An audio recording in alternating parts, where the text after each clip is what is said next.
C'est l'heure de vous installer confortablement devant la météo sur M6 avec les hôtels Ibis.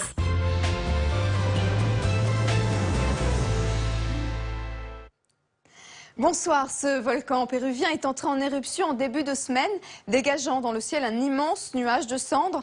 Ces images sont filmées de près par une équipe de scientifiques du Pérou. Son activité ne cesse de s'intensifier avec déjà 5 explosions recensées et les dégagements de cendres sont dus à l'infiltration de neige dans le cratère. Le pays connaît en effet les plus importantes chutes de neige de ces 10 dernières années. Une colonne de fumée de 2000 mètres de haut s'élève dans le ciel. Le volcan, qui se situe à 4270 mètres d'altitude, est considéré comme le plus actif du pays. Revenons chez nous, le temps a changé radicalement aujourd'hui. On est passé quasiment de l'été à l'automne avec le retour des nuages et de la fraîcheur.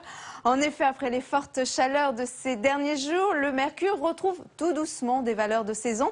En se décalant, la zone de haute pression qui nous protégeait des perturbations a laissé passer un front pluvieux associé à une dépression centrée en mer du Nord et que l'on voit s'étendre de la Norvège au nord de l'Espagne. Résultat, demain matin, la dégradation va s'étirer de la Champagne-Ardenne aux Pyrénées.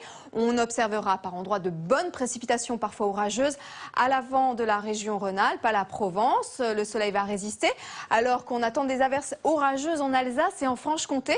Et puis, à l'arrière du front froid, c'est-à-dire sur un grand quart nord-ouest, le temps sera plus lumineux, sec mais frisqué. On ne dépassera pas les 9 degrés du côté de Brest, 12 à Cherbourg, alors que le mercure atteindra les 21 degrés près de la Méditerranée. Prévoyez 14 à Paris. En fin de matinée, la perturbation va stagner car elle est freinée par les hautes pressions. On la retrouvera de la Champagne-Ardenne au sud-ouest. Si vous voulez du soleil, il faut prendre la direction de la baie de Somme jusqu'à la Bretagne, mais également sur les Pays de la Loire et le Poitou-Charentes. Mais le fond de l'air sera frais. Le soleil restera présent sur la Côte d'Azur et la Corse. Au fil des heures, ce sera la même chose. On aura toujours des précipitations orageuses du sud-ouest au nord-est. La Méditerranée restera à l'écart, mais le ciel va devenir de plus en plus nuageux. On notera des éclaircies plus belles dans le nord-ouest. Alors, en ce qui concerne les températures, c'est le grand écart entre l'ouest et l'est. Il fera seulement 16 à Brest, alors que la Corse conservera de la chaleur avec 27 degrés. Pour la suite, le temps s'annonce instable avec des averses parfois orageuses sur l'est. Les conditions seront automnales lundi et mardi avec des températures trop fraîches pour la saison. Et puis pour les jours qui suivent, tout le monde sera logé à la même enseigne mercredi et jeudi avec de nombreux passages nuageux, voire des averses.